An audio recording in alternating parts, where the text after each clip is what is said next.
사실 뭐 기획 쪽은 우리 그 박철홍 목사님이 최고죠. 딱 그 이 짧은 시간에 이렇게 딱 이야기하시는 거 보니까 저하고 이제 고등부를 이제 한 1년 정도 같이 하신 분은 알겠지만 저는 그냥 일단 기도합니다. 마음을 주시면 해요. 안 주시면 그냥 알아서 하는 거예요. 아마 우리 그 작년에 이제 고등부 있다가 올해 청년부 올라오신 분들은 굉장히 좋으셨을 것 같아요. 이렇게 딱 뭔가 이렇게 준비되어 있고, 그죠? 예. 이게 왜냐하면 그 제가 고등부에 있는 친구들 같은 경우에는 맨날 저한테 전화를 해요. 목사님 뭐 하려고 하는데 어떻게 해야 돼요? 이러는데 예, 우리 청년부는 이제 뭔가 준비가 잘 되어 있다는 느낌이 들어요. 예. 물론 뭐 그렇다고 해서 제가 뭐 이렇게 그 고등부를 멸시하지는 않습니다. 항상 기도함으로 준비를 하고 있지만 또 청년들의 그런 어떤 새로움이 묻어나는 게 참 좋은 것 같아요. 글쎄요, 제가 그 처음에 이 설교라고 해야 되나, 특강이라고 해야 되나 부탁을 받았을 때, 뭐 아시는 분 아시지만 저는 설교를 그렇게 길게 하는 편이 아니에요. 한 20분, 15분에서 20분 정도 하거든요, 설교를. 길면 이제 한 25분 정도 해요. 수요예배 때 20분에서 25분. 그 제가 그래서 그러면 뭐 그렇게 설교를 하고 끝내겠습니다. 그랬더니 우리 박정 목사님 그러면 안 된다는 거예요. 본인은 한 40분에서 45분 하는데 제가 20분 하고 이렇게 하면 안 된다는 거예요. 그래서 야, 큰일 났네. 어떡하나. 20분 이야기하면 할 게 없는데 어떻게 하지? 막 이렇게 고민했었어요. 그래서 제가 그러면 뭐 설교라고 그러면 이게 좀 그러니까 뭐 설교 반, 뭐 특강 반 그렇게 해서 시간을 채우자. 이렇게 그렇게 이제 그래 서로 이제 딜을 했습니다. 그래서 사실 그래요. 그리스도인으로 산다고 하는 것이 참 쉽지가 않습니다. 쉽지가 않아요. 개인적으로 세상에는 말이죠, 굉장히 많은 어떤 그 뻔한 이야기들 아니면 원래 그런 거야 이런 일들이 굉장히 많아요. 뭐 사실 뭐 여러 이제 미래를 위해서 이제 고민하시는 분들이 계시겠지만 저는 35세 독일로 유학을 갔습니다. 그리고 이제 만 9년 있었고 이제 횟수 10년 되는 때 이제 돌아왔어요. 이제 결혼한 지는 한 2년 정도밖에 안 됐어요. 그러니까 지금 여러분들이 중에서 난 지금 30 중반인데 결혼을 못해서 어떡하지 뭐 이러는 분들이 계시면 아직 10년이 남았어요, 여러분들. 제 아내하고 저하고는 1살 차이밖에 안 납니다. 남들과 똑같이 사는 게 좋을 수도 있지만 남들과 똑같지 않다고 그래서 인생이 실패한 게 아닙니다, 여러분. 희망을 가지세요. 또 살아보니까 또 남들과 다르게 사는 사람들은 또 다르게 인도하시더라고요. 제가 이 이야기를 드리냐면 사람들의 마음속에는 말이죠, 내가 원하든 원하지 않든 자라면서 교육받아오면서 그 사회에 요구하는 어떤 것들이 있습니다. 우리 신앙이라고 하는 것이 언제나 하나님을 향하여 절대적인 어떤 믿음을 우리가 고백하는 것 같지만 실제로 우리의 믿음을 이제 돌이켜보고 또 분석을 해보면 우리의 믿음이라고 하는 것은 어떤 환경에서 어떤 사람들과 함께 어울리면서 신앙이 성장해 왔는가에 따라서 굉장히 다른 신앙에 대한 또는 하나님에 대한 생각을 가지고 있다는 걸 알 수가 있을 거예요.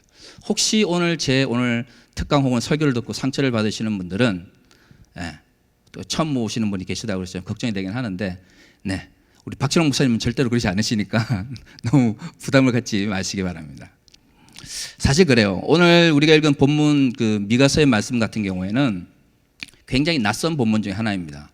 여러분 이제 미가서의 말씀 중에서 가장 익숙한 말씀이 어떤 거죠? 제가 좀 찾아보니까 무화과 내가 무엇을 가지고 여호와 앞에 나아가며 그 찬양으로 시작되는 거 있잖아요. 천천의 송아지를 드릴까? 그게 이제 미가서에 있는 말씀이에요. 그래서 인자야 뭐 이러면서 여호와를 경외하는 것이 제살 때부터 낫다. 이제 이 본문은 이제 찬양 때문에 굉장히 많이 알려져 있는 본문이에요. 많은 분들이 이런 어떤 물론 그 성경에 있는 말씀이고 미가서에 있는 말씀이긴 하는데 전후 문맥 자체를 이제 딱 떼내서 찬양만 딱 가져오다 보니까 어떤 문제가 생기냐면 미가서가 마치 온전히 하나님께 예배를 드리는 그런 말씀을 전하는 어떤 성경인가 보다 이런 생각을 많이 해요. 그런데 이제 오늘 여러분들이 이제 미가서를 좀 살펴보겠지만 미가서 1장 1절은 이렇게 시작됩니다. 유다의 왕 요담과 아스와 히스기야 시대에 모렛 사람 미가에게 임한 여호와의 말씀 곧 사마리아와 예루살렘에 관한 묵시라. 그러니까 미가서는 말이죠, 굉장히 어두운 성경이에요. 어디에, 왜냐하면 사마리아와 예루살렘에 대한 미래에 일어날 일들을 이야기하는 것이죠. 자, 일반적으로 성경에서 말이죠, 미래에 대한 이야기를 할 때, 긍정적인 이야기를 할 때는 잘 미래에 대한 이야기를 안 합니다. 묵시를 하는데 여러분들에게 일어날 일들 하는데 정말 좋은 일이 일어날 거면 알려주지 않아도 뭐예요? 좋죠. 오히려 좋은 일이 일어나는데 미리 알려주면 어떻게 돼요? 반감되죠. 그러니까 계신이 아니면 묵신이 이런 용어를 쓸 때는 기본적으로 미래에 좋지 못한 일이 일어난 것에 대해서 미리 알려주고 거기에서 어떻게 하라는 거죠? 대비하라라는 의미를 가지고 있어요. 아니나 다를까? 여러분 이제 보시면 알겠지만 미가서 1장 3절에 이렇게 시작됩니다. 여호와께서 그의 처소에서 나오시고 강림하사 땅의 높은 곳을 밟으실 것이라. 자, 이 뭐 실제로 이렇게 뭐 여호와께서 나오셔가지고 인물로서 나온 것이 아니라 이제 하나님께서 어떻게 이 사마리아하고 예루살렘에 대해서 이제 하나님께서 어떤 식으로 대처하실 것인지에서 나오고 있는데, 비유적으로 어떻게 표현하고 있죠? 하나님께서 그의 처소 성전에서 나오셔가지고 제일 먼저 하나님이 뭐죠? 높은 산을 밟는다는 거예요. 그 높은 산, 뭐 우리 보통 이제 높다 그러면 이제 교만한 뭐 이런 의미를 이제 많이 생각을 하는데, 여기서 이제 높다고 하는 것은 말 그대로 교만하다는 말이 맞습니다. 근데 미가서를 쭉 읽다 보면 여기서 말하는 교만하다고 하는 것은 단순히 이런 거죠. 내가 잘났어 이런 의미가 아니에요. 저 친구는 너무 자랑을 많이 하네 뭐 이런 의미의 어떤 교만, 이런 개념이 아니에요. 여기서 말하는 높은 산으로 표현되어지는 교만이라고 하는 것은 미가서에서는 뭘 이야기하는 거냐면, 마치 하나님이 없는 것처럼 그 당시에 미가 시대에 이스라엘의 지도자들이 생각을 하고, 가난한 사람들과 그 다음에 사회적으로 낮은 단계에 있는 사람들을 어떻게 해요? 억압을 하기 시작하는 거예요. 그것을 교만 혹은 높은 산이라고 비유를 합니다. 그래서 미가서 1장, 2장, 3장을 보면 하나님께서 어떻게 이 사마리아와 예루살렘을 심판하실 것인지에 대해서 이야기가 나오는데, 그 대상이 주로 가난한 사람들과 어려운 가운데 있는 사람들을 짓밟는 사회적인 엘리트들, 그 다음에 사회적인 지도층들을 향해서 하나님께서 심판하시는 이야기가 쭉 나와 있어요. 우리가 잘 아는 그 내가 무엇을 가지고, 혹은 그 이 본문은 그러한 어떤 문맥 속에 있는 거예요. 하나님께서 불의를 행하는 지도자들을 하나님께서 심판하실 것인데, 그런 사람들 가운데서 내가 속해져 있다면, 내가 하나님께 나의 잘못을 제사를 많이 드린다고 그래서 과연 하나님께서 그 제사를 받으실까, 이런 의미라는 거죠. 내가 열심히 제사를 드려요. 그런데 내가 제사를 드릴 때는 정말 하나님을 생각해서 열심히 제사를 드리는데 말이죠, 제사가 딱 끝나고 나면 일상으로 돌아가면 어떻게 해요? 내가 가진 힘과 권력을 이용해서 나의 밑에 있는 사람들, 가난한 사람들을 핍박하고 억압해서 그들로부터 나의 이익을 이끌어내는 거죠. 그래서 그런 사람들의 제사는 하나님께서 받지 않으신다는 것이 그 미가서의 이야기예요. 그리고 오늘 우리가 읽은 본문의 이야기가 있죠. 그리고 미가서가 끝나는 거예요. 그러면서 하나님께서 이스라엘의 부패를 보시고, 특히 지도자들의 부패를 보시고, 너희가 지금 나에게 아무리 많은 제사를 드린다 할지라도 너의 일상생활 속에서 가난한 자들과 그 다음에 고통받는 사람들의 고통을 돌아보지 않는다면, 오히려 그들을 억압하고 그들을 고통스럽게 한다면 내가 너희를 심판할 것이다. 이 이야기가 미가서 1장부터 7장까지 이야기해요. 그리고 오늘 본문의 마지막에 이렇게 시작됩니다. 그들이 뱀처럼 티끝을 핥으며 땅에 기는 벌레처럼 떨며 그 좁은 구멍에서 나와 두려워하며 우리 하나님 여호와께로 돌아와서 주로 말미암아 두려워하나이다. 아무리 말이죠, 열심히 제사를 드리고 하나님을 믿는다고 이야기를 하지만, 내가 이 세상 생활하면서 내가 가지는 힘과 권력을 통해서 누군가가 고통받고 눈물 흘리는데도 외면하고 나의 이익을 쫓아갈 때 하나님께서 그들을 심판하시게 되는데, 그들은 결국에는 어떻게 된다고요? 주로 말미암아 두려워하게 된다는 거예요. 근데 여기서 이제 재밌는 표현이 뭐냐면 18절에 주와 같은 신이 어디 있나이까, 주께서는 제약과 그 기업에 남은 자의 허물을 사유하시며, 하나님께서 어떻게 하시나는 거죠? 그렇게 가난한 자들과 이웃을 억압하는 사람들의 죄악을, 그리고 그 기업에 남은 허물을 기억하시는, 사유하시는 거죠. 사유한다는 건 뭐죠? 그런 것이 있구나가 아니죠. 어떤 왜 어떻게 이렇게 그 죄악에 대해서 곰곰이 생각을 하는 거예요. 그런데 여기서 또 다른 하나님의 얼굴이 등장합니다. 그것은 뭐냐면 인애를 기뻐하심으로 진노를 오래 품지 아니하시나이다. 하나님께서 가난한 자들을 억압하고 고통받는 사람들을 억압하는 그들에게 분노하시고 심판하실 거라고 이야기를 하고 있는데, 그리고 그들의 죄악과 그들의 허물을 머릿속에서 깊이 생각을 하시는데, 그럼 어떻게 돼요? 다 죽어야 되잖아요. 그런데 하나님의 또 다른 한 모습은 뭐죠? 인애를 기뻐하신다. 여기서 말하는 인애를 기뻐하신다는 것은 또 다르게 이제 표현하면 은혜 베푸기를 좋아하신다라는 말이에요. 예. 은혜 베푸기를 좋아하신다는 거죠. 그렇기 때문에 다시 우리를 불쌍히 여기셔서 우리의 죄악을 발로 밟으시고 우리의 모든 죄를 깊은 바다에 던지시리이다. 그러면 하나님께서 한편으로는 억압하고 핍박하는 사람들의 죄와 죄악과 허물을 사유하시면서 또 은혜를 베푸시길 좋아하시니까 그냥 다 잊어버리시냐는 거예요. 아니죠. 분명히 하나님께서 그들에게 은혜를 베푸실 때는 전제 조건이 있어요. 그 전제 조건이 뭐죠? 우리를 불쌍히 여기시는 대신 뭐죠? 우리의 죄악을 발로 밟으셔서 우리의 죄악을 사라지게 하시고.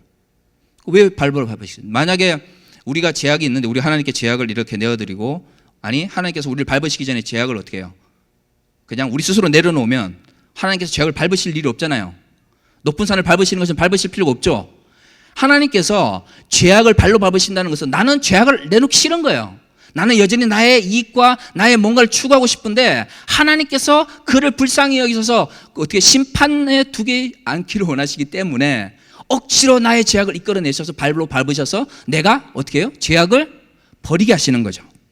그래서 우리의 모든 죄를 깊은 바다에 던지시리이다. 주께서 옛적에 우리 조상에게 맹세하신 대로 야곱에게 성실을 베푸시며 아브라함에게 인애를 더하시리이다. 하나님의 양모습을 같이 가지고 있는 것이죠. 하나님께서는 정의를 원하세요. 하나님 공의를 원하세요. 그래서 하나님의 공의와 하나님의 정의에 합당치 않은 사람들을 어떻게 합니까? 심판하시는 것이죠. 그들이 죄악을 해만 계속 그렇게 나아가면 하나님께서 그들을 결국에는 심판에 내버려 둘 거예요. 하지만 하나님의 또 다른 한 모습은 하나님께서 그 죄인들을 어떻게 하는 거죠? 은혜 베푸시기를 원하시기 때문에 그들을 구원하시기를 원하시는데, 그래 너희들 다 잘못하고 있지만 다 용서해 줄게. 뭔 죄를 짓든 뭔 욕을 하든 뭔 삶을 살든 내가 다 용서해 줄게. 이게 아니라는 거죠. 우리를 용서하실 때는 우리에게서 죄악을 밟아서 사라지게 하시기를 원하시는 거예요. 그래서 우리의 모든 죄를 바다에 빠뜨리시고 나서, 그리고 나서 우리를 불쌍히 여겨서 은혜를 베푸시는 거죠. 문제는 우리가 하나님을 생각할 때에 항상 은혜 베푸시는 하나님을 생각하는 거예요. 그러니까 하나님 은혜 무조건 하나님께서 은혜 베푸시죠. 문제는 그 은혜를 베푸시는 하나님께서 무조건 우리가 어떤 삶을 살아가든 무조건 다 기뻐하시는 게 아니라는 거예요. 그리스도인으로 우리를 불러주실 때 믿음을 주셨다고 하는 것은 곧 어떤 의미로 합니까? 믿음이라고 하는 것은 선물이에요. 그런데 문제는 선물이라고 하는 것이 그냥 주고 그래 알아서 기뻐해 이런 게 선물이 아니라는 거죠. 하나님께 주신 선물은. 세상 사람들의 선물은 그런 거죠. 그냥 사람들이 아이들 생일 선물 받을 때, 성탄절에 선물 줄 때 아이들이 풀어서 너무 좋아요, 엄마 아빠 사랑해요 이렇게만 해도 어떻게 해요 여러분들? 기쁘죠. 삼촌이 너무 좋아, 이모가 최고야 이런 말만 들어도 기분이 좋아요. 일반적으로 사람들이 생각하는 선물은 그런 개념이에요. 그런데 하나님께서 주시는 선물의 개념은 달라요. 선물 주고 하나님 감사합니다 이게 끝이 아니라는 거죠. 선물을 줬을 때는 그 선물, 믿음이라고 하는 선물을 줄 목적이 있어요. 그 목적이 곧 하나님의 백성으로 살기를 원하시는 것이고, 그 목적이 곧 그리스도의 제자로 살아가기를 원하시는 거죠. 그래서 너무 선물만을 막 강조하잖아요. 그러면 선물을 주신 그분이 목적을 잊어버리게 돼요. 마찬가지로 하나님의 은혜만을 막 강조하다 보면 하나님께서 그 은혜를 어떻게 베푸시는지에 대해서 우리가 잊어버리게 되는 거죠. 나는 아무것도 안 해도, 나는 그냥 나의 제약된 삶을 막 살아가도 하나님께서 그냥 무조건 용서해 주시고, 나는 어떤 삶을 살아가든 간에 나의 이익만 추구하면 하나님께서 그냥 좋아하시나 보다 라고 생각을 한다면, 그것은 진정 성경에서 말하는 하나님의 인애도 하나님의 은혜도 하나님의 선물도 될 수가 없다는 것이죠.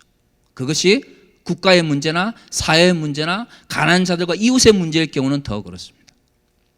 물론 교회를 오래 다니신 분들은 이렇게 생각을 하실 거예요. 어떤 목사님들이 로마서에 있는 말씀을 가지고 다르게 이야기하시던데요.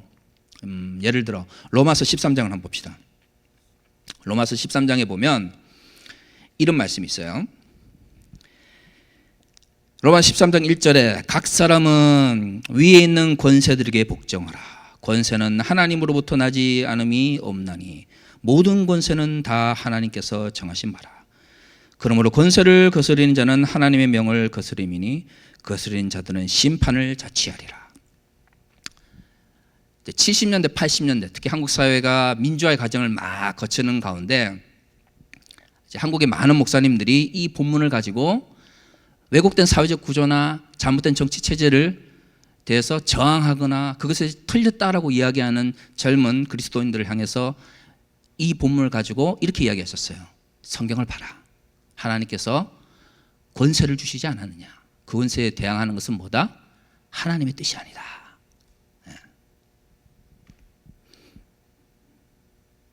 근데 이제 저도 예전에는 그런 줄 알았어요. 저도 대학 다닐 때는 그런 줄 알았는데 성경을 이제 앞에 로마서 13장 1절하고 2절 말고 뒤에 구절을 또 읽다 보니까 이게 의미가 달라지는 거예요. 자, 3절을 보면 이렇게 말씀하십니다. 다스리는 자들은 선한 일에 대하여 두려움이 되지 아니하고 악한 일에 대하여 되나니 내가 권세를 두려워하지 아니하려느냐. 자, 모든 권세는 하나님이 주신 거예요. 그죠? 그래서 권세에 순종할 것을 이야기합니다. 그런데 하나님께서 주신 권세에는 특징이 있어요. 어떤 특징이 있죠? 선한 일을 한 사람에 대해서, 선한 일을 한 사람은 그 세상의 권세에 대해서 두려워할 필요가 없어요. 반대로 악한 일을 한 사람은 그 권세에 대해서 두려워해야 돼요. 그 말은 무슨 말이에요? 하나님께서 세우신 권세는 선한 일을 한 사람을 함부로 대해야 안 돼요? 함부로 대하지 않는다는 걸 이야기하는 거예요. 악인은 어떻게 한다는 거죠? 심판한다는 걸 이야기하는 거예요. 선을 행하라. 왜요? 하나님께 주신 권세는 말이죠. 선을 행하는 사람에게 어떻게 해요? 상을 주고 악을 행하는 사람에게 심판을 행하니까 내가 선을 행해야만 심판에 들지 않는 거죠. 그죠? 그래서 선을 행하는 거예요. 그리하면 그에게 칭찬을 받으리라. 여기서 말하는 그에게는 예수 그리스도를 의미하는 게 아니고 세속의 권세를 이야기하는 거예요. 그는 하나님의 사역자가 되어 내게 선을 베푸는 자니라. 그러나 내가 악을 행하거든 두려워하라. 그가 공연히 칼을 가지지 아니하였으니 곧 하나님의 사역자가 되어 악을 행하는 자에게 진노하심을 따라 보응하는 자니라. 그러면서 이제 5절, 6절, 7절을 보면 어떻게 세금을 줘야 되느냐, 왜 세금을 줘야 되느냐, 누구에게 세금을 줘야 되느냐의 이야기가 나와요. 결국 이 본문은 세속의 권세에 대한 이야기를 이야기하는 것이고 그에게 복종하라라고 하는 것은 세속의 힘을 가진 사람들을 이야기하는 거예요. 그런데 이 세속의 힘을 가진 사람들을 하나님께서 세우신 목적이 뭐라는 것이죠? 선을 행하는 사람에게 선으로, 악을 행하는 사람에게 심판으로 대하는 권세라는 거예요. 뭐 이렇게 이야기를 하면 다 좋죠. 우리 선을 행하면 되는, 말씀대로 선을 행하면 되는 거예요. 그래서 우리는 선을 행하고 권세 앞에 복종을 하면 되는 거죠. 근데 문제는 이제 세상이라고 하는 게 말이죠. 이게 참 이렇게 단순하지가 않아요. 그죠? 살아보니까 여러분 이제 고등부 때는 열심히 공부하면 또 내가 열심히 일하면 막 될 것 같은데 여러분 사회 나가보니까 어때요? 나보다 능력 없는 놈들이 뭐 하죠?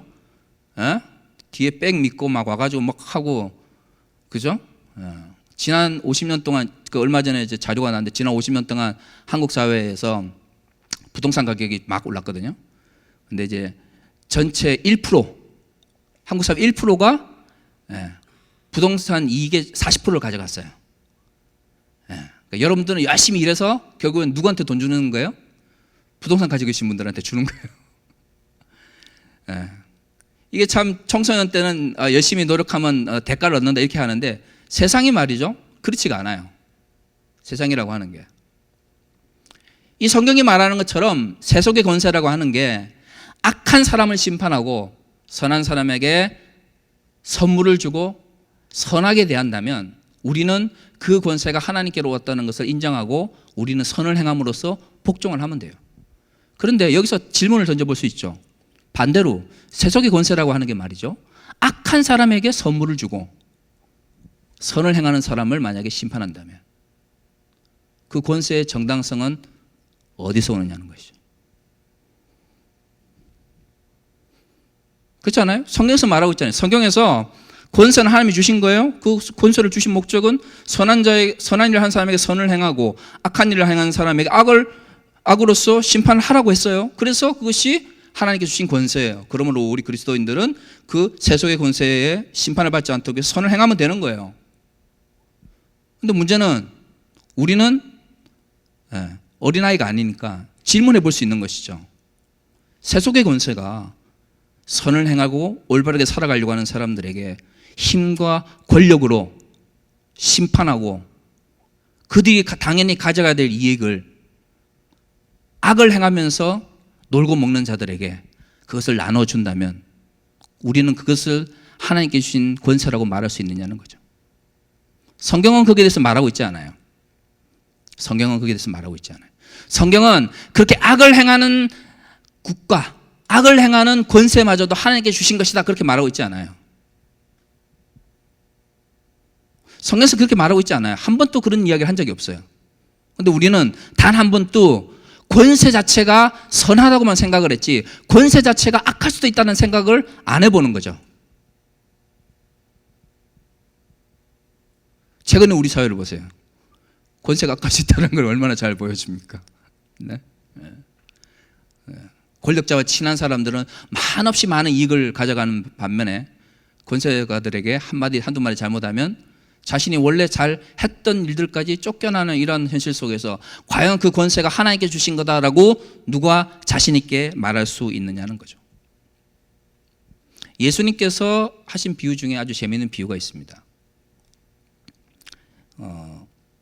마태복음 22장에 보면 사람들이 와서 묻죠. 도대체 세금을 드려야 되는데, 여러분 이제 여기 로마서에도 오늘 읽은 본문, 로마서에도 아까 제가 읽은 그 본문 뒤에 보면 조세, 관세에 대한 이야기가 나옵니다. 그러니까 예수님 시대에는 세금, 조세 이런 것이 단순히 그냥 월급에서 그냥 얼마 떼가네, 뭐 고용보험에서 얼마 더 떼가네, 왜 나만 의료보험 이렇게 많이 내는 거야, 이런 개념이 아니고 세금을 낸다, 조세를 낸다, 관세를 낸다라고 하는 것은 내가 지금 살아가고 있는 사회 권세, 권력, 사회 체제를 인정하고 그것에 대해서 어떻게 생각하느냐의 문제와 밀접하게 연결되어 있는 거예요. 그래서 사람들이 와서 바리새인들과 사두개인들이 예수님을 넘어뜨리기 위해서 와서 제일 먼저 예수님께 던진 질문이 도대체 누구에게 세금을 드려야 됩니까? 였어요. 그러니까 그냥 세금이 그냥 돈이 좋아, 돈이 역시 사람들이 좋아하는 것이지 이런 의미로서 그게 아니라 그 2000년 전과 지금 있어서 세금이라는 개념이 굉장히 다른 의미를 가지기 때문에, 왜? 그 당시에는 로마가 지배를 하고 있었기 때문에 세금을 낸다고 하는 것은 피지배국, 즉 식민지에 있는 사람들이 식민 지배를 하는 사람들에게, 제국주의를 하는 사람들에게 뭐예요? 세금을 바치는 개념이랬단 말이에요. 그러니까 굉장히 민감한 문제였어요. 그런데 예수님께서 뭐라고 대답하셨죠? 네가 정말 가이사를 거라고 생각을 하면 가이사에게 주고 하나님께서 온 거라고 생각을 하면 하나님께 드려라, 이렇게 이야기를 해요. 그 말은 뭐냐면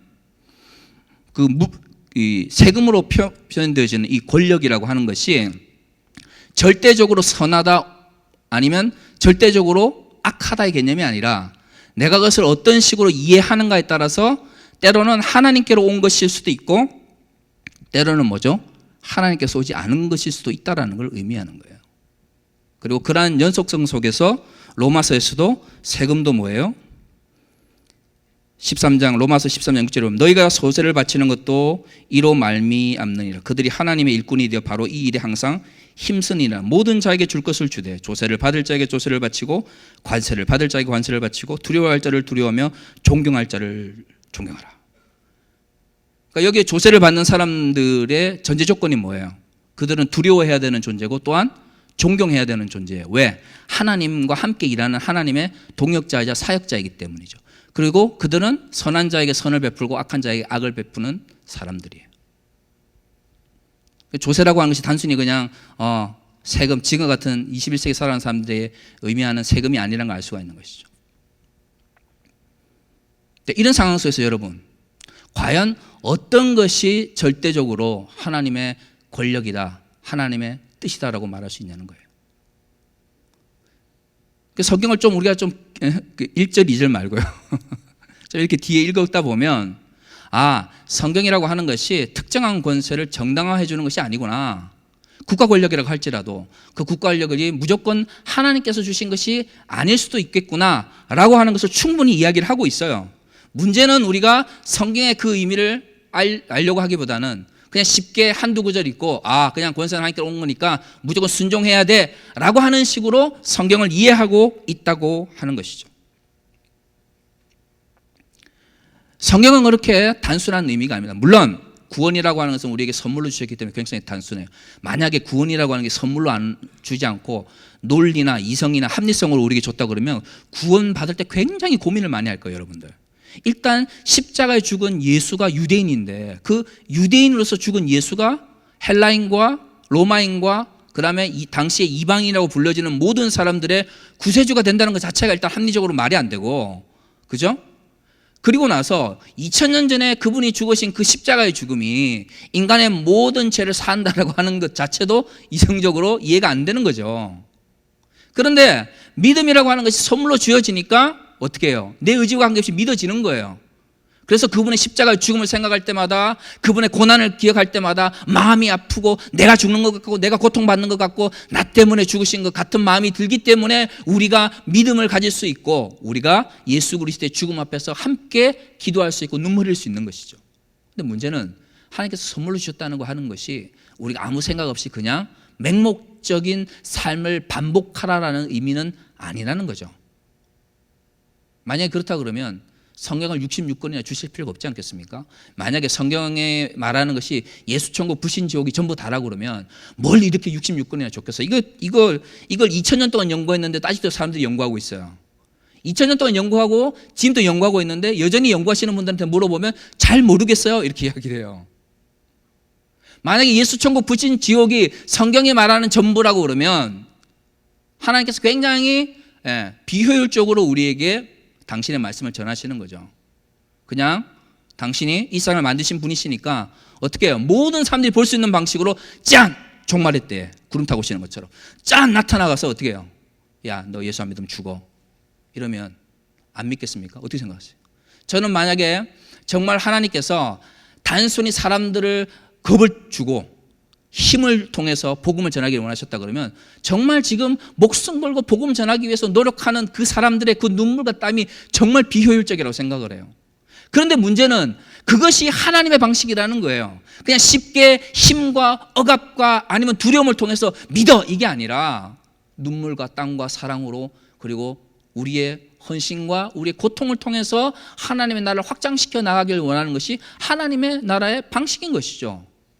그렇다 그러면 우리가 하나님의 나라와 하나님의 그 나라를 사는 백성으로서 좀 더 깊게 생각하고 좀 더 성경 속에 있는 말씀에 대해서 좀 더 깊게 묵상할 필요가 있는 것이죠. 목사님 이렇게 국가를 이렇게 부정적으로 보세요. 아니 저는 조국을 사랑합니다. 네, 저 독일에 있으면서 제가 이제 공부했던 본대학 같은 경우에는 특히 이제 소위 말하는 이제 아시아학이라고 하는 게 굉장히 이제 발달돼 있는데 독일에서 아시아학은 크게 이제 두 종류예요. 요즘은 이제 중국이 많이 이제 부상을 하면서 좀 이제 동북아시아 쪽 연구가 좀 다시 좀 많이 달라지고 있는데 예전에는 일본을 중심으로 동북아시아를 연구하느냐 한국을 중심으로 동북아시아를 연구하느냐 이게 이거였어요. 근데 이제 이게 아무것도 아닌 것 같은데 일본을 중심으로 이제 동북아시아를 연구를 하면 한국 사람들 입장에서는 정말 막 미쳐요. 듣다 보면 이게 무슨 식민지 사관도 아니 이게 일본 애들이 만든 거지 서양 애들이 만든 거지 이게 착각이 될 정도로. 근데 이제 전반적으로 유럽 사회를 보면 한국을 중심으로 동북아시아 쪽을 연구하는 쪽보다는 일본을 중심으로 동부아시아를 연구하는 쪽이 더 많아요. 왜냐하면 일단 일본에서 투자를 많이 하고 지원도 많이 하고 자료도 많이 남아 있고, 한국 같은 경우에는 이제 일제 그 식민지 기간, 그다음에 한국 전쟁을 거치면서 자료도 많이 사라지고 그래서 연구하는 사람들이 굉장히 어려움을 겪어요. 그러니까 이제 뭐 밖에 나가면 다 애국자 된다고 그러잖아요. 그러면서 저는 애국자예요. 왜? 저는 항상 일본인들과 지난 10년 동안 열심히 싸우면서 그렇지 않아, 야 그건 일본 애들이 생각하는 거야 라고 하면서 열심히 투쟁했기 때문이죠. 근데 말이죠, 내가 이 조국을 살아가는 것과 우리가 살아가는 사회가 하나님 보시기에 아름다운 모습으로 변화되어야 되는 것은 또 다른 문제입니다. 내가 이 세상 속에서 이웃을 사랑하고 정말 좋은 인격자로서 주변에게 평가받는 것하고요, 정말 하나님께서 이 왜곡된 사회 속에서 어떻게 이 사회를 바라보고 변화시켜 나갈 것인가를 요구하시는 건 또 다른 문제라는 거예요.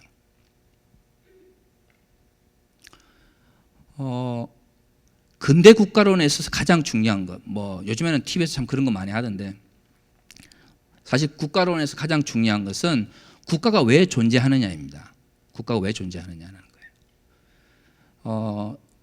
아우구스티누스라고 하는 신학자분께서 이 세상에 사람들이 지켜야 될 법이 3개가 있다고 그랬어요.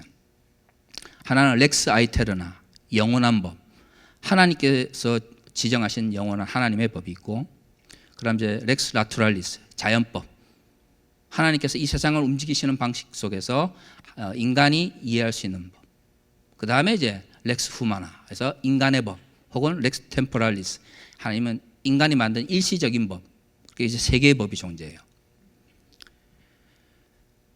이제 이걸 중세 시대에 가면 토마스 아퀴나스라고 하는 분이 하나님께서 하나님의 영원한 법이 우리의 마음속에 자연법으로 투영되어 있다라고 이야기를 합니다. 그래서 우리가 우리의 이성으로 우리의 양심을 깊이 묵상을 하다 보면 우리의 내면 속에 있는 이 자연법을 통해서 하나님의 어느 정도의 법칙을 알 수가 있는 거예요. 그래서 그 자연법에 따라 인간의 법을 만들면 그 법이 우리를 영원한 복으로 이끌 수는 없지만 최소한 이 세속에 행복을 안겨다 준다, 이런 이야기를 했습니다. 이게 여기서부터 근대의 자연법 개념이 나와요. 그래서 하나님께서 인간은 태어나면서부터 하나님 혹은 원래 인간으로서 존경받아야 될 어떤 권리를 가지고 태어난다라고 하는 인권의 개념이 바로 이 자연법의 개념에서 등장을 합니다. 그래서 이제 근대에 토마스 홉스라고 하는 분이 이 자연법을 기반으로 왜 사람들이 다 인간이 태어나면서 신으로부터, 하나님으로부터 이 자연법 혹은 자연권, 인권이라는 걸 가지고 태어나는데, 그러면 그걸 가지고 그냥 살면 되잖아요. 그럼에도 불구하고 왜 이 국가를 만들고 사회를 만들어서 주권이라는 걸 형성해가지고 그것을 통치자들에게 넘겨주느냐, 여기에 대해서 고민을 하기 시작해요. 그래서 이분이 이제 내린 결론이 뭐냐면, 사람들은 하나님께 태어날 때부터 자연권이라고 하는 걸 다 가지고 태어나는데, 문제는 인간들이 이 자연권을 가지고 이 자연 속에 있을 때 서로 생존하기 위해서 막 싸운다는 거예요. 만인에 대해서 만인이 싸우는 그런 상황 속에 있는 거예요. 내버려 두면 결국에는 다 죽는 거예요. 왜? 다른 자연 속에 있는 다른 동물들하고 경쟁을 해야 되는데, 인간은 기본적으로 다른 동물들과 경쟁해 볼 때 그렇게 뛰어난 뭐 권력, 이런 힘이라든가 이런 게 없으니까. 그래서 사람들이 이제 머리를 맞대고 이성이 이렇게 이야기를 하는 거죠. 자, 그러면 자연권을 내려놓고 주권을 형성해서 우리가 사회 계약을 맺자. 사회 계약을 맺어서 사회를 형성해서 그 주권이라는 것을 그 사회를 통치할 수 있는 사람에게 주고 그 우리를 대신해서 이 사회를 지키게 하자. 그래서 이제 여기 말하는 게 이제 홉스가 이야기하는 사회 계약론이에요. 그래서 자연권이라는 걸 내려놓고 주권을 형성해서 지금의 근대 사회가 형성되는 거예요. 그래서 이제 나중에 보면 그분 이야기 들어보면 이제 리바이어든, 계시록에 보면 레비아탄이라고 그러잖아요. 마지막 때에 무저갱에서 이렇게 올라오는, 우리말로는 레비아탄이라고 그러고 영어로 이제 발음 좋으신 분들은 리바이어든 이렇게 이야기를 하는데 같은 인 거예요. 나중에 국가가 어떻게 되냐면 이 레비아탄, 리바이어든이 돼서 모든 개인의 투쟁을 종식시키고 질서를 유지한다는 거죠. 무시무시하죠. 무슨 독재 같은데. 그런데도 불구하고 왜 이번 이야기가 지금 근대국가 이론 혹은 정치 철학에서 토대를 이루게 되냐면, 인간이 자연권, 즉 하나님이 주신 자연권을 내려놓는 목적이 뭔지 알아요? 결국에는 목적이 뭐죠? 생존하기 위한 거예요. 자연 속에서 있으면 만인에 대한 만인의 투쟁의 상태이기 때문에 그냥 있으면 자연 상태에서 모든 인간들은 어떻게 되죠? 죽을 수밖에 없어요. 그러니까 살기 위해서 우리가 자연권을 내려놓고 주권을 형성하는 거예요. 그래서 그 주권을 기반으로 사회가 계약을 맺고 지금의 국가가 형성된 거예요. 그러니까 아무리 국가가 리바이언이 되든 뭐든 되든 간에 국가의 1차적인 목적은 뭐여야 되는 거죠? 주권을 형성시킨 사람들의 생존권을 보장해야 되는 거예요. 물론 이제 포스트 모던 시대에는 이 자연권의 개념이 굉장히 약해집니다. 아시면 아시겠지만. 근데 이제 우리 그리스도인들은 어떤 하나님께서 우리가 태어날 때에 인간으로서 뭔가 인권, 특별한 권리를 준다라고 믿잖아요. 그러면 그렇게 하나님께 주신 특별한 권리를 포기하면서까지 국가를 형성했을 때에는, 국가라고 하는 것은 기본적으로 우리에게 뭘 전제해 줘야 되는 것이죠? 우리가 살아갈 수 있는 생존의 문제를 해결해 줘야 되는 거예요.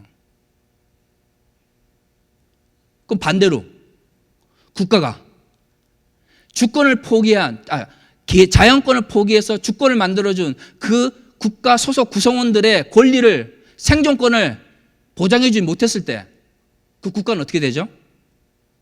정당성을 상실하게 되는 거죠. 그래서 리바이던이라고 하는 굉장한 엄청나게 강한 힘을 가진 괴물이 국가인 것 같지만, 그 국가는 어떤 형태든 간에 주권을 만들어준 국민들을 혹은 시민들의 생존권을 보장해야 되는 거예요. 그래서 국가가 생존권을 보장하지 못할 때 그 국가는 그 주권을 형성해준 국민들에게부터 어떻게 되는 거죠? 외면받게 되는 것이죠. 많은 분들이 이제 국가에서, 한국 사회에서 어떤 비극적인 일이 발생할 때 참 안타까운 건 뭐냐면, 많은 그리스도인들은 뭐 이렇게 말로는 그렇게 하지 않지만 이런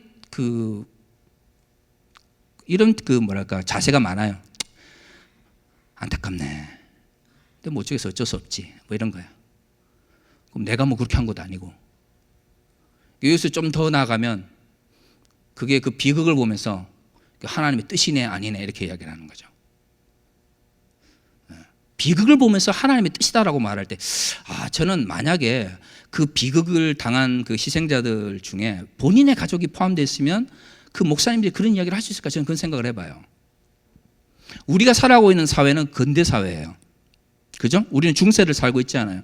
중세와 근대의 가장 큰 차이가 뭔지 아십니까? 뭐 믿는 사람이든 믿지 않는 사람이든. 중세는 말이죠, 이 자연 법칙이라고 하는 것이 초월적인 힘, 즉 영적인 힘에 의해서 중단되어질 수 있어요. 기적이라고 하는 형태로. 기적이란 게 뭐예요? 일반적인 물리적인 법칙을 어떻게 하는 거죠? 멈추거나 아니면 정지시키고 아주 생각하지 못한 새로운 것이 일어나는 것이죠.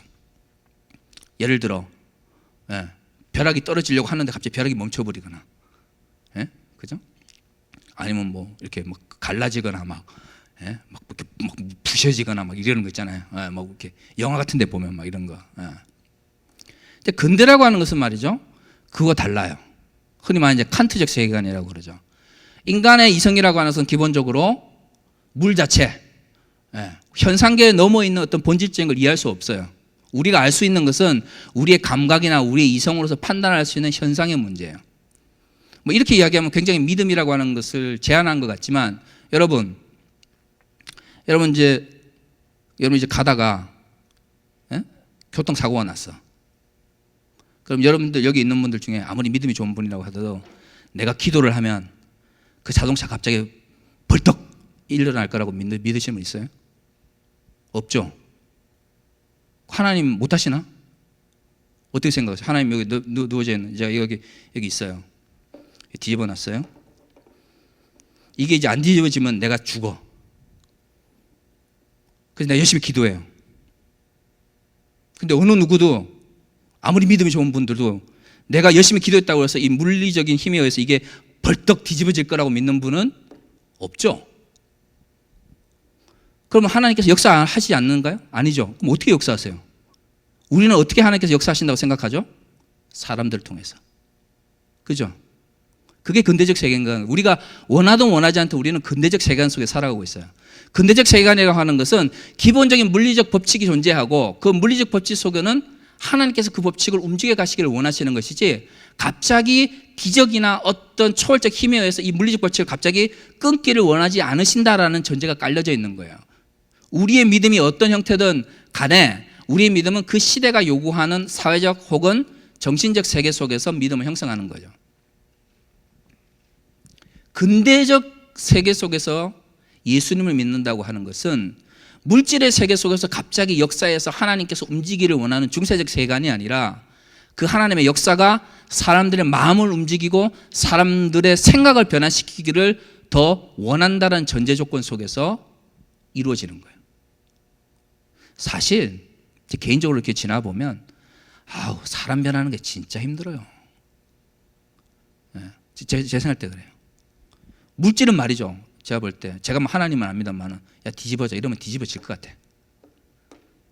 근데 문제는 인간은 말이죠, 야 저 나무 에 있는 열매 따먹지 마, 분명히 말씀하셨잖아요. 이 물질은 말이에요, 야 너 그대로 있어 이러면 그대로 있잖아. 그죠? 지 의지와 관계없이 그냥 그대로 있어. 의지가 없으니까. 인간이라고 하는 존재는 말이죠, 야 너 따먹지 마, 너 죽어 이래 분명히 이야기를 했는데 어떻게 반응해요? 진짜 죽을까? 이렇게 반응하는 거예요. 정말 분명히 죽는다고 이야기를 했단 말이에요. 분명히 죽는다고 이야기했고 너 그러면 안 된다고 이야기를 했는데, 인간의 의지라고 하는 것은 뭐예요? 진짜 그럴까? 이렇게 이야기하는 거죠. 그러면 하나님 입장에서 어떤 게 더 바꾸기 힘들겠어요? 물질을 이렇게 뒤집는 게 바꾸기 힘드시겠어요? 그냥 말씀으로 그냥 세상을 빵 만드시는 게 더 힘드시겠어요? 아니면 몇 천 년의 역사 동안 인간을 구원하기 위해서 끊임없이 선지자들을 보내고 안 돼가지고 진짜 안 돼서 당시의 독생자를 보내시기까지 보냈는데도 안 믿는 인간들을 구원하기 더 힘들겠어요? 인간이 구원하기 힘들어요. 인간이 구원하기 힘들다고요. 그러니까 그런 의미에서 보면 우리가 근대적 세계관 속에서 예수를 믿는다고 하는 것이 전혀 거부감이 없어요. 근데 간혹 어떤 비극적인 일이 발생했을 때 그 비극을 하나님의 뜻이다라고 말해버리는 것을 볼 때마다 저는 이게 우리가 이 근대적 세계관 속에서 살아가는 21세기에 살아가고 있는 건지, 이걸 지금 중세로 돌아가고자 하는 건지 제가 막 갈등이 생겨요. 세월호라고 하는 비극이 이제 3년 전에 있었습니다. 다시 인양이 됐죠. 그때 저는 독일에 있었는데 막 난리가 났었어요. 왜냐하면 독일 같은 경우에는 한국처럼 이렇게 정보가 이렇게 후다닥 안 들어오니까 아침에 일어나가지고 도서관 이제 가기 전에 분명히 배가 빠졌다는 이야기를 들었고, 점심 먹을 때 좀 뒤집어졌다는 이야기를 들었는데, 그 이후로 이제 그 독일 애들한테는 그게 큰 사건이 아니니까 이제 중간중간에 뉴스 특보를 안 보여주는 거예요. 그러면 이제 어떻게 되냐면 저녁 먹을 때까지 기다려야 되는 거죠. 점심 먹고 7시간 정도, 8시간 정도. 그러나서 이제 저녁을 먹으려고 이제 학생 식당을 딱 갔는데 그 텔레비전을 딱 켰더니 그렇게 됐더라고요. 너무 마음이 안 좋았어요. 근데 제가 그보다 더 마음이 안타까웠던 것은, 그런 어떤 배가 뒤집어지는 모습을 보면서 믿음이 없어서 어떻게 됐다라고 하시는 어떤 분들의 이야기를 듣고 제가 막 분노했었어요. 이게 무슨 영화 엑스맨입니까? 퍼스트 클래스처럼 매그니터예요? 열심히 기도하면 배가 이렇게 확 다시 이렇게 이게 됩니까? 이건 진짜 중세적 세계관인 거예요. 근대적 세계관을 살아가는 그리스도인들은 말이죠, 왜 그 일이 발생했는지에 더 집중을 해야 되는 거예요. 그게 정말 배에 이상이 있었던 건지, 아니면 사람들이 잘못했던 건지, 인재였는지 천재였는지, 아니면 다른 어떤 이유가 있는 건지, 왜 국가는 생명을 보존해야 된다는 가장 기본적인 근대 국가의 원래 목표도 제대로 달성하지 못한 채 7시간 동안 아무것도 안 하고 그냥 가만히 있었는지. 그리고 기도해야 되는 것은 뭐냐면, 지금 고통받고 있는 그 희생자들의 가족을 위해서 하나님께 그들의 마음을 위로해 주실 것을 함께 기도해야 되는 거예요. 여러분, 성경에는 말이죠, 왜 우리가 고통을 받는지에 대해서 굉장히 다양한 이유를 이야기하고 있어요. 자기가 잘못했기 때문에 고통을 받는다는 이야기도 있지만, 욥기처럼 내가 잘못한 것이 없는데 하나님의 특별한 목적 때문에 어쩔 수 없이 고통을 받는 사람들도 있습니다. 하지만 또 반대로 장애를 겪고 있는 사람들처럼 예수님께서 말씀하신 것처럼 그런 장애를 통해서 하나님의 영광을 나타내기 위해서 고통받고 있는 사람들도 있어요. 그런데 어떤 사람들은 왜 그런지 자체의 이유를 알 수 없는 고통도 분명히 있다는 거예요. 우리 인간의 지혜로는, 우리 인간의 인식으로는. 여러분들에게 문제가 생겼을 때에 때로는 모든 여러분들의 문제가 여러분 다 이해할 수 있습니까? 아니죠. 때로는 우리가 이해할 수 없는 이유로 고통받는 경우도 있어요. 근데 누가 와가지고 말이야, 옆에서 너 죄지었지? 이래 봐요. 내가 타인에게 그런 이야기를 하기는 굉장히 쉬워요. 욥의 친구들처럼, 너의 그 고통을 통해서 하나님께서 영광을 받으실 거야. 내가 고통을 안 받으면 말하기 쉬워요. 문제는 내가 고통을 받고 나의 가족들이 고통을 받을 때 그렇게 말하기는 굉장히 어렵다는 거예요. 그렇다면 정말 이 거대한 비극 앞에서 그들을 정말 나의 이웃으로 나의 도움을 필요로 하는 정말 존재로 생각을 했다 그러면 왜 그런 비극이 발생했는지 원인을 꼭 밝혀서 하나님의 뜻이다 말다라고 말하기보다 하나님 저들의 마음을 위로해 주세요 라고 기도하는 것이 더 하나님 보시기에 아름다운 그리스도인들의 모습이었다는 것이죠.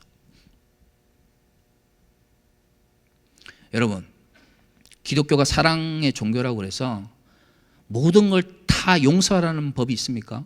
아니 목사님 어떻게 그런 말씀을? 그럼 좀 다르게 접근해 볼까요? 자, 도대체 기독교에서 말하는 사랑이 뭘까요?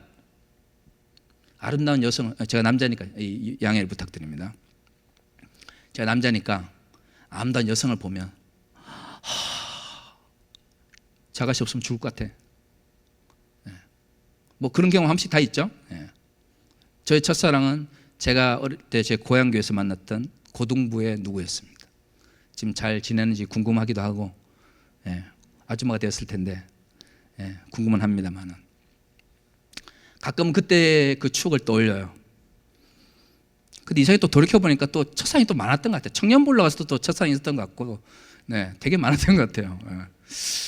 근데 하여튼 뭐 우리가 일반적으로 사랑이라고 이야기를 하면 그런 어떤 사랑, 뜨거운 사랑, 남녀간의 사랑, 아니면 부모님의 사랑, 그죠? 내가 뭔 죄를 짓든 내가 뭔 잘못을 하든 품어주고 안아주고 보살펴주는 사랑이라고 생각을 합니다. 문제는 뭐냐면 성경에서 말하는 사랑이라고 하는 것도 그게 다 있어요. 아가서나 이런 것은 하나님의 사랑을 남녀간의 사랑으로 표현하기도 하고 또 하나님 아버지의 사랑, 또 어머니와 같은 사랑이라고 이야기를 하기도 하는데 성경에는 말이죠, 사랑에 대한 또 다른 표현들이 있어요. 고린도전서 13장을 보면 흔히 사랑장이라고 하는 이야기 있잖아요. 나중에 집에 가서 쭉 읽어보세요. 고린도전서 13장에 등장하는 사랑이라고 하는 것은 우리가 일반적으로 생각하는 감성적인 사랑과는 별로 관계가 없습니다. 사랑은 오래 참아요. 의지죠. 너무 사랑하기 때문에 오래 참을 수 없죠. 너무 사랑하면 뭐만 보여요? 쟤는 왜 저러지? 좀 고쳐주면 좋겠는데? 이런 것만 보이죠. 그죠? 뭐 연애하시면서 한 번씩 다 싸워보신 분들은 이해하실 거라고 생각을 합니다. 오래 참고 온유하고 온유해질 수가 없죠. 온유해질 수 없어요. 고린도전서 13장이 이야기하는 사랑이라고 하는 것은 굉장히 감성적인 사랑이 아니라 감정적인 사랑이 아니라 어떤 사랑이죠? 의지적이면서 이성적인 사랑이에요. 거기에 뭐라고 돼 있어요?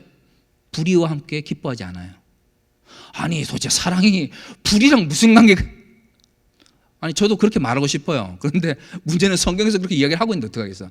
성경에서 바울 사도께서 막 서로 내가 예수님께 교육받았니, 내가 아볼로에게 교육받았니, 내가 바울에게 교육받았니 막 그러면서 서로 싸우고 있는 고린도 교회를 향해서 사랑에 대해서 딱 한마디 하시면서 하는 이야기가 뭐냐면, 야 너희들이 말하는 그 사랑이라고 하는 게 야 딱 보고 저 사람은 내 마음에 들어, 그러니까 내가 사랑해야지, 이런 사랑이 아니라는 거죠. 거기서 말하는 사랑이 어떤 사랑이라는 거예요? 참고 인내하며 잘못된 것에 대해서 어떻게 하죠? 물리칠 수 있는 사랑을 이야기하는 거예요. 성경은 의지적 사랑의 문제, 불의와 함께 기뻐하지 않냐는 사랑의 문제를 다루고 있어요. 문제는 우리가 성경에서 그러한 성경 구절이 있는데 우리가 원하는 사랑이 그런 사랑이 아닌 거죠. 왜냐? 우리가 살아가는 세상이 우리가 그렇게 고백하잖아요. 불의하다, 악하다, 어둡다. 그러니까 악하고 어두운 이유가 뭐겠어요? 내가 일한 만큼 나의 이익을 가져가고 내가 땀 흘린 만큼 나의 것을 가져가면 악하다, 더럽다라고 말하지 않겠죠.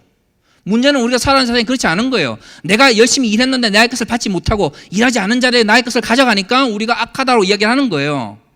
그런데 그 악한 세상 속에서 내가 더 많은 걸 누리기 원하면 어떻게 해야 됩니까? 불의와 함께 기뻐해야죠.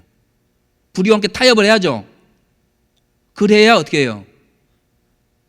내가 부자가 될 수 있으니까. 그런데 문제는 성경에서 믿음, 소망, 사랑 뭐 그 세 가지는 영원히 있을 것인데 그 중에 제일 좋은 건 뭐예요? 사랑이라고 이야기를 하고 있는데 그 사랑이 감정적이고 감성적인 사랑이 아니라는 것이죠. 참고 인내하고 무엇이 올바른 것인지 판단하고 그 판단 속에서 유혹 오는 것을 참고 견뎌내고 이겨내는 것, 그것이 사랑이라고 이야기하고 있는 거예요. 그래서 믿음도 소망도 다 가지고 있다 할지라도 사랑이 없다면 의미가 없다라고 이야기하는 것이죠. 왜요? 믿음은 끝이 아니기 때문이죠. 믿음은 그리스도인의 시작인 것이죠. 왜요? 믿음은 하나님의 백성으로서 살아가도록 하기 위해서 뭘 주신 것이죠? 출발점으로서 도장을 찍어준 거죠. 끝났다, 더 이상 달려갈 필요 없어가 아니라 믿음의 싸움을 싸워간다, 예수 그리스도의 표단에 달려간다라고 하는 것은 믿음을 가진 사람만이 할 수 있는 거죠. 아니 믿음이 없는데 예수 그리스도가 표대로 보일 리가 없잖아요. 예수 그리스도가 표대로 보이려면 어떻게 해야 돼요? 믿음이 있어야 되는 거예요. 그래서 믿음이라고 하는 것은 모든 우리의 싸워 나가야 될 이 세상의 싸움의 시작점인 거죠. 그렇기 때문에 좌절하고 넘어질 때에 우리에게 필요한 것이 뭐죠? 주께서 나를 붙드셔 인도하실 것이라고는, 그리고 심판하실 것이라고 하는 소망이 필요한 거예요. 그러나 궁극적인 목적은 뭡니까? 사랑을 이루는 거예요. 근데 그 사랑이 그냥 누군가를 뜨겁게 사랑하고 안아주고 아니면 안기고 싶은 그런 감성적인 사랑이 아니라는 것이죠. 그래서 그리스도인들이 세상을 변화시켜 나가는 거예요.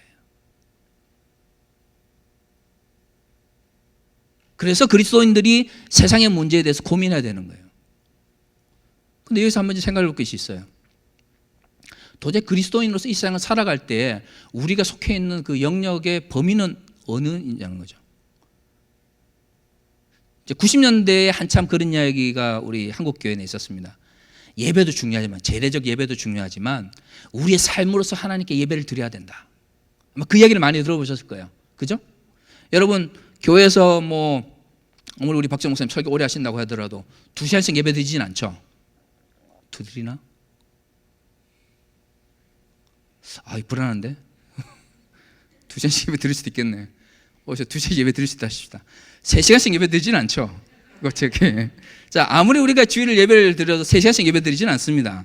자, 그러면 뭐 다 합쳐봐야 일주일에 우리가 하나님께 예배 드리는 시간이 24시간도 안 된다는 거죠. 그죠? 네. 그럼 나머지 시간은 뭐예요? 우리의 삶을 통해서 살아가는 일상의 삶이에요. 그러면 우리에게 정말 중요한 것은 뭐냐면 일상의 삶 속에서 어떻게 그리스도인으로 살아가느냐가 굉장히 중요할 거 아닙니까?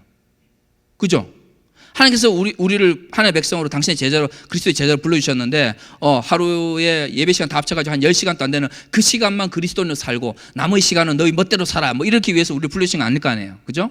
그렇다면 우리가 주일 예배나 아니면 교회에 와서 드리는 어떤 재래적인 어떤 의례적인 예배를 제외하고 나머지 삶 가운데서 우리가 일상의 우리의 삶을 통해서 삶의 예배를 드려야 될 텐데, 문제는 우리의 삶이라고 하는 것이 특정 영역에만 걸쳐져 있습니까?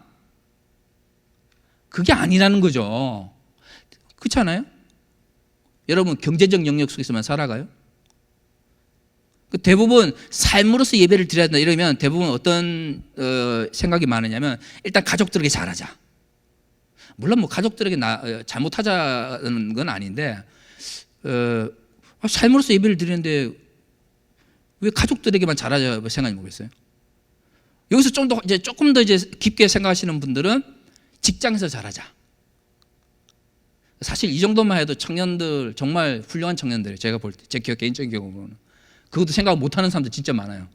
예.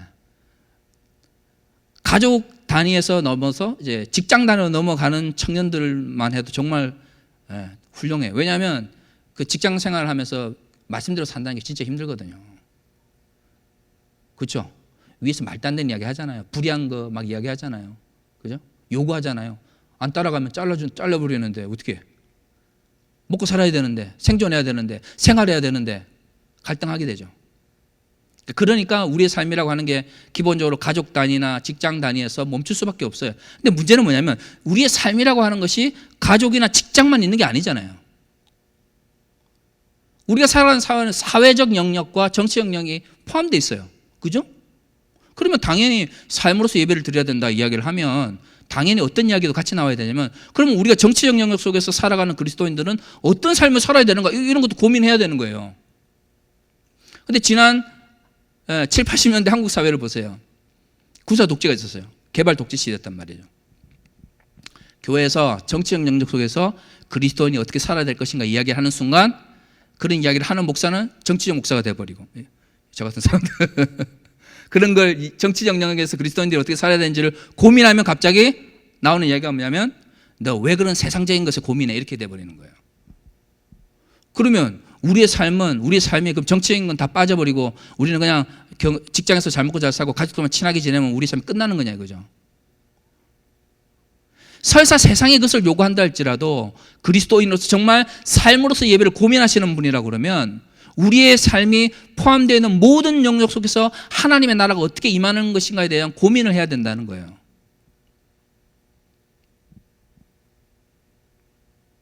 근데 여기에 이제 하나의 방향을 주시는 분 중에 한 분이 독일의 이제 유명한 신학자 중에 칼바트라고 하는 분이 있어요. 이분이 이제 그런 이야기를 했습니다. 그리스도인의 삶 가운데서 하나님께 예배를 드린다고 이야기를 하는데 많은 사람들이 그저 가족 단위나 아니면 자신이 속해 있는 조그만 공동체 내에서 하나님의 뜻을 전하면 된다고 생각을 하는데 그리스도인들이 또 다른 영역에서 드려야 될 예배가 있는데 그것은 바로 정치적 영역 속에서 하나님의 뜻을 이루기 위하여 노력하는 삶이 필요하다. 그러면서 그것을 정치적 예배라는 말을 썼어요. 물론 여기서 말하는 정치적 예배라고 하는 어떤 특정한 정치 이념이나 이데올로기를 이루어 나가기 위해서 말하는 건 아닙니다. 좀 더 포괄적인 의미예요. 물론 이 말은 그리스도인들은 정치 이념이나 이데올로기를 가져서는 안 된다는 말이 아니에요. 제가 말하고 싶은 것은 특정한 정치 이념이나 정치 이데올로기가 곧 하나님의 나라가 될 수 없다는 이야기예요. 그러나 한 가지 확실한 것은 우리가 살아가고 있는 이 세상 속의 정치적 영역이 왜곡되어 있다고 생각을 한다면 그 왜곡된 것을 그리스도인들이 너무 쉽게 인정하고 받아들이고 그것에 따라서 살려고 하는 것은 결코 하나님의 나라의 백성이 될 수 없다는 것이죠. 얼마만큼 이것을 변화시킬 것인가에 대해서는 뭡니까? 사람들마다 다를 수가 있어요. 나는 좀 더 많이 변화시키기를 원해. 나는 좀 더 빨리 변화시키기를 원해. 그것은 사람들마다 생각의 차이가 있을 수가 있습니다. 그러나 그리스도인들이 가져야 될 가장 기본적인 정치적 예배에 대한 생각은 뭐냐면 우리가 정말 이 세상이 너무 하나님 보시기에 아름다운 정치적 구조를 가지고 있어 라고 생각하지 않는다면 우리가 정말 이 세상에 왜곡된 정치적 구조를 가지고 있다고 생각을 한다면 그것을 너무 하나님의 뜻이라는 입장으로 너무 쉽게 받아들여서는 안 된다는 것이에요. 그런 걸 이제 우리 한국 사회에 쭉 적용을 해보면 한국 사회에서 가장 강한 한국 사람들이 가지고 있는 여전히 벗어나지 못하고 있는 가장 그 강한 전통적인 인식 중에 국가가 개인을 우선한다라고 하는 이제 국가 우선주의 혹은 이제 국가주의라고 하는 생각이 있어요. 저도 그런 게 자랐어요. 막 국민교육 현장 외우고 막 이러면서 자랐거든요. 여러분들 안 하시죠? 우리 박철웅 목사님 알 거예요. 그래도 연배가 비슷하니까. 우린 굉장히 국가주의적 교육을 받은 사람들이에요. 안타깝게도. 예. 근데 이 국가주의라고 하는 것은 말이죠. 국가가 개인 위에 있어요. 근데 개인 위에 있을 수는 있는데 문제는 이 국가주의라고 하는 것이 사람들에게 이 잘 정착이 되려면 국가라고 하는 것이 절대화되어야 돼요. 국가가 전부인 것이죠. 개인은 국가에 종속돼야 돼요. 근데 우리가 읽은 성경도 그렇고 우리 그리스도인들은 어떻게 고백하는 사람들이죠? 하나님께서 이 땅을 통치하신다라고 믿었죠. 주께서 뭐라고 말씀하셨어요? 두세 사람이 주의 이름으로 모이는 그곳에 뭐가 임한다고요? 하나님의 나라가 임한다고 그랬어요. 다시 말해 그리스도인들은 이 땅을 살아가지만 하나님의 통치를 바라가는 사람들이에요. 교회 건물이 아니면 특정한 교회 공동체 아니면 그리스도인의 공동체가 하나님의 나라가 아니라 그리스도인 자체가 성령에 거하시는 성전이고 그들이 모일 때 곧 뭐가 되는 것이죠? 하나님의 나라가 임하는 거예요. 그러므로 그리스도인들은 이 세상을 살아가면서 동시에 이 땅에 하나님의 통치를 받으며 살아가는 사람이죠. 그러면 우리의 왕은 누구일 수밖에 없어요? 하나님일 수밖에 없어요. 그런데 국가주의라고 하는 것이 우리 머릿속에 딱 들어와서 고착하게 되면 국가는 하나님보다 우선하게 돼요. 독일 나치 시대에 히틀러를 독일의 다윗이라고 막 칭찬했던 독일 그리스도인 운동이라고 하는 분들이 있었어요. 덜체 크리스틴이라고 하는 분들이 계셨는데 이분들이 했던 이야기가 그거예요. 세상의 권력은 하나님이 주신 것이므로 모든 그리스도인들은 절대적으로 하나님께 순종하는 것처럼 하나님 국가에 순종해야 된다. 그래서 나치가 된 거예요. 나치오날 소циал리스무스. 나치오날 그러면 국가 혹은 민족, 소циал리스무스 하면 사회주의. 그래서 국가 사회주의. 국가가 모든 것을 지배하는 사회.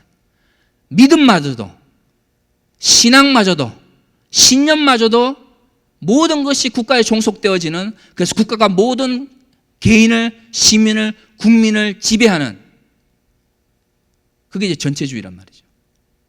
국가주의는 전체주의의 또 다른 하나의 이름이에요.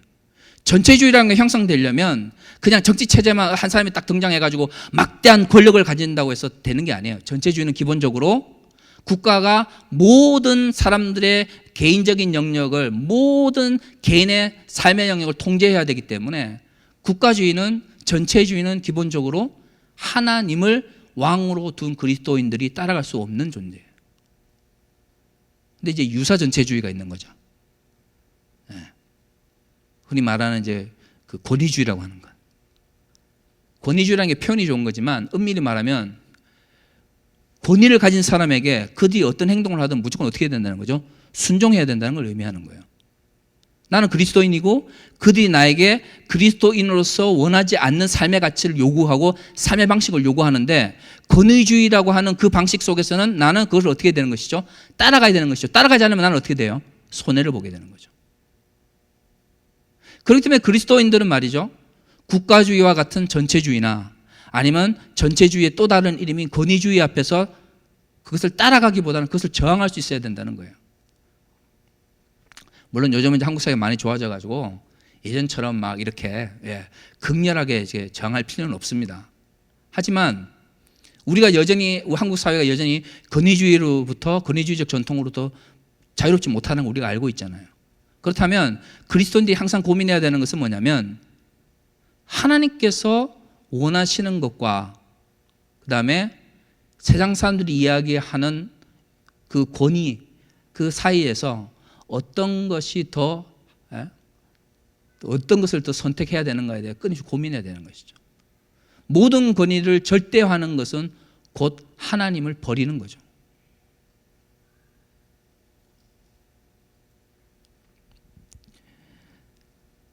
너무 어둡나요? 너무 어두워요. 근데 이런 거예요.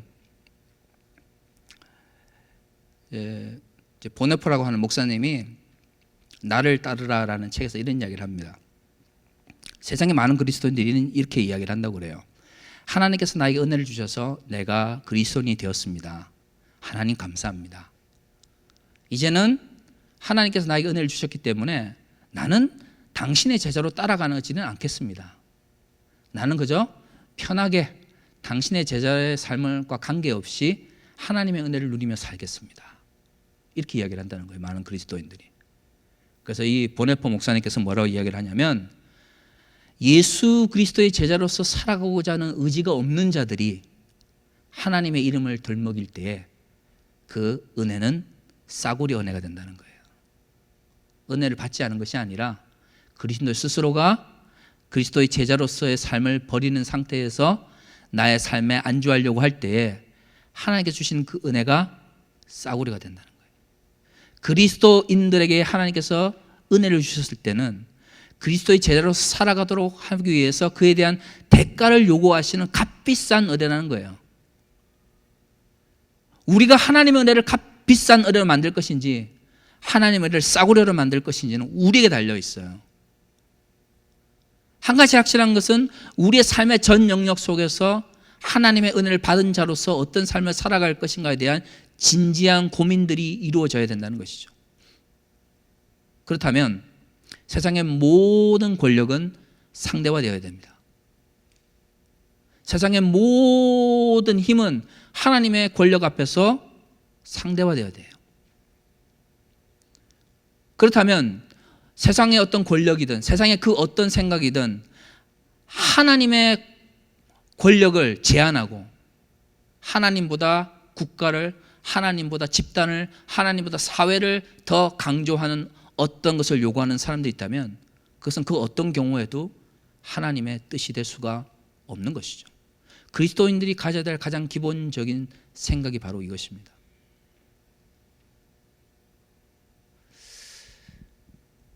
그러면 이제 이런 질문을 하겠죠. 목사님은 그렇게 살아가십니까? 어떤 것 같아요? 대놓고 말은 못 하겠고, 그죠? 참 쉽지가 않아요, 이게. 말은 쉽거든요. 근데 문제는 이 생활 속에서 이것을 바꾸어 나간다고 하는 것이 굉장히 어려워요. 바꾸어 나간다고 하는 것이. 그래서 그리스도인들이 필요한 것이 뭐냐면 함께 무언가를 만들어가고자 하는 의지죠. 공동체가 필요한 것이 뭐냐면 우리의 생각은 하나의 방향성일 수 있어요. 그죠? 내가 생각하는 것이 전부 다다. 내가 생각하는 하나님이 전부 다라고 하는 순간 어떻게 됩니까? 다른 하나님을 이야기할 때 나는 타인을 배척하게 됩니다. 근데 그거는 우리가 일반적으로 하는 신앙 고백과 모순을 이루는 거예요. 우리 어떻게 고백하죠? 전능하신 하나님, 죄인인 나, 무한하신 그분, 유한한 나. 고백은 그렇게 하잖아요. 자, 그러면 우리가 그렇게 고백을 한다면 우리가 뭘 생각을 해야 되죠? 우리가 하나님의 뜻과 하나님의 모습을 다 알 수 없다라는 것을 이야기를 해야 되지 않습니까? 그죠?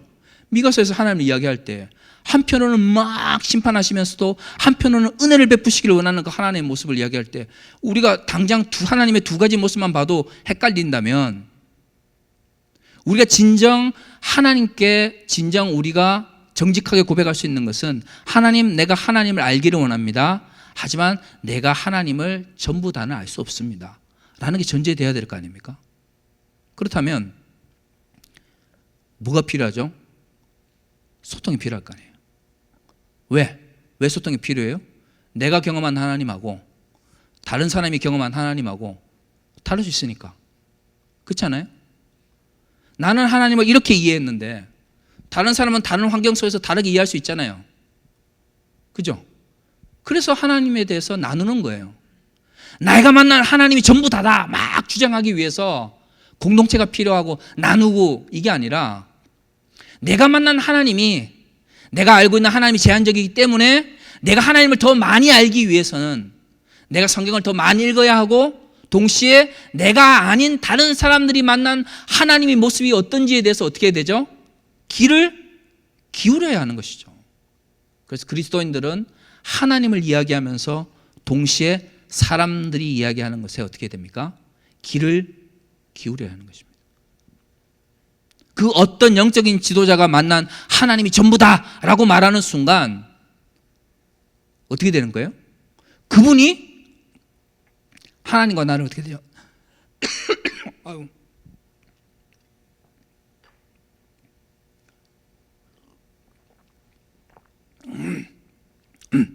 좋습니다.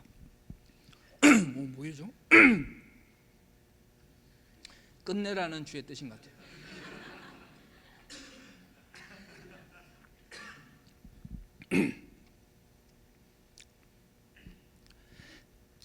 말씀을 맺도록 하겠습니다.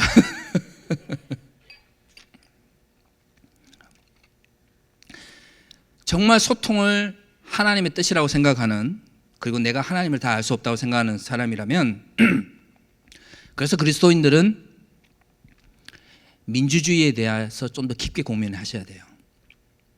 여기서 말하는 민주주의라고 하는 것은 정치 체제, 투표 열심히 하자, 누구를 대통령을 뽑자, 이게 아니고요. 민주주의라고 하는 게 기본적으로 각각 개인에게 뭐가 있다는 것이죠. 주권이 있다는 거잖아요. 민주주의라는 게 잘 돌아가려면 모든 이들이 평등하다라고 하는 의식이 있어야 돼요. 평등의식이 없이 어떻게 민주주의가 됩니까? 특정한 사람은 더 권력을 누려도 되고 잘못을 해도 그것은 용서받을 수 있다라고 하면 민주주의가 돌아갈 수가 없는 거예요. 모든 사람이 어떤 권력을 가졌던 어떤 위치에 있던 그들이 법을 위반하고 그들에게 주어진 권력을 잘못 사용했다고 그러면 심판받고 재판받고 잘못에 대해서 대가를 치러야 되는 것이 민주주의입니다. 그거는 거대, 소위 말하는 이제 그 거시적 의미의 민주주의예요. 미시적 의미의 민주주의는 뭐죠? 작은 공동체 내에서 평등한 생각을 가지고 소통하는 거예요. 그럼 그게 왜 교회에 필요하죠? 왜 우리는 교회가 민주적 의식을 가진 그리스도인이 되어야 됩니까? 내가 하나님을 다 할 수 없기 때문이에요. 내가 하나님을 다 할 수 있다 그러면 주변 사람들 이야기를 들을 필요가 없습니다. 내가 성경을 읽고 다 이해할 수 있다 그러면 다른 사람들 이야기를 들을 필요가 없어요. 내가 다 알고 내가 다 이해하고 내가 하나님에 대해서 아는데 뭐 하려고 다른 사람 이야기를 들어요? 그럼 우리가 이렇게 고백해야 되죠. 하나님, 나는 하나님만큼 당신을 이해할 수 있습니다. 근데 우리는 그렇게 고백을 안 한단 말이에요. 우리는 하나님, 나는 부족한 자입니다. 하나님, 나는 무능한 자입니다. 하나님, 나는 제한적입니다 라고 고백하잖아요. 그럼 그 고백하는 대로 살아가시면 돼요, 여러분. 내가 만난 하나님이 전부가 아닐 수가 있는 것이죠. 내가 읽은 이해가 전부가 아닐 수가 있는 거예요. 그러면 이제 내가 좀 더 하나님을 알기 위해서 누구와 소통을 해야 되는 것이죠? 믿지 않는 그 누군가가 아니라 믿는 자들과 함께 만나 그들이 만난 하나님에 대해서 이야기하고 나누고 소통해야 되는 것이죠. 그런데 그 누구가 내가 너보다 믿음이 더 크고 오래 교회를 다녔으니까 넌 내 말만 들어 라고 권위를 내세운다면 우리가 아는 하나님은 더 넓어질 수도, 우리는 하나님에 대해서 더 많이 알 수도 없어지는 것이죠.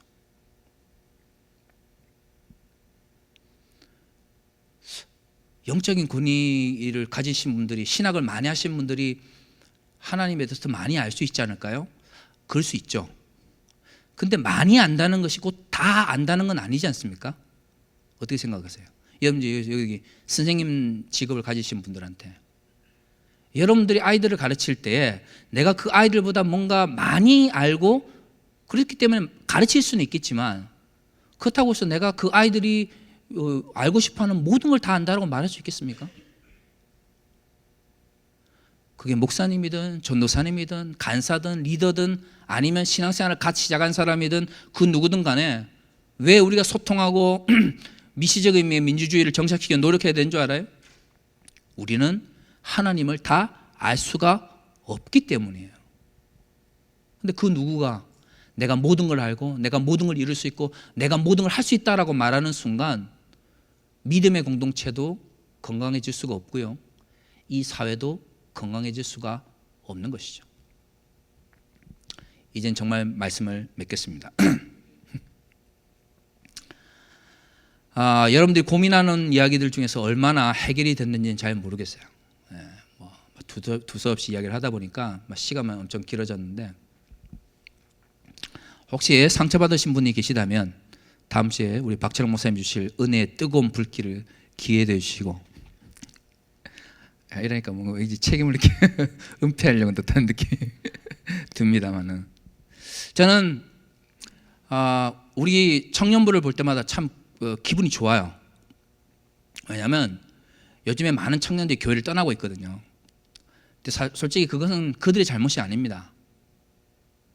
기존의 한국 교회가 새로운 생각과 새로운 교육을 받은 사람들을 수용하기에는 너무나 권위적이면서 동시에 그들에게 너무나 불필요한 것을 요구하는 경우가 굉장히 많습니다. 단순히 우리가 교회를 열심히 나오기 때문에 교회 밖에 있는 사람들에 대해서 무시해야 된다라고 생각하면 안 됩니다. 우리 공동체가 정말 그들을 품을 수 있는지, 그들에 대해서 어떤 생각을 가지고 있는지, 그들이 자유롭게 들어왔을 때 우리 공동체가 그들을 품 안을 수 있는지에 대해 진지한 고민들을 해야 됩니다. 그렇다면 그것은 단순히 한 사람만의 변화가 아니라 어떤 공동체를 만들어가고 어떤 소통의 공간을 만들어가고 어떻게 다양한 생각들을 수용하고 그 다양한 생각들을 서로 소통할 수 있는가에 따라서 우리 청년부가 더 성장해 나갈 거라고 저는 생각을 합니다. 고민하시고 그리고 기도하십시오. 그리고 실천하십시오. 여러분들은 예수 그리스도의 제자입니다. 다시 기도하겠습니다. 사랑의 아버지 하나님, 이 시간 우리가 어떻게 살아가야 될 것인지, 세상을 어떻게 바라봐야 될 것인지, 우리 가운데 무엇을 해결해야 될 것인지에 대하여 짧은 시간 또 짧게 맑게 이야기를 나누어 봤습니다. 아버지 하나님, 혹시 잘못 이해한 것이 있다면, 또 잘못 말한 것이 있다면 주께서 지혜로서 깨닫게 하시고 아버지 하나님께서 주시는 그 모든 은혜 가운데서 우리가 바르게 깨닫고 그리고 바르게 나아갈 수 있도록 주님 인도하여 주시옵소서. 예수님의 이름으로 기도합니다. 아멘.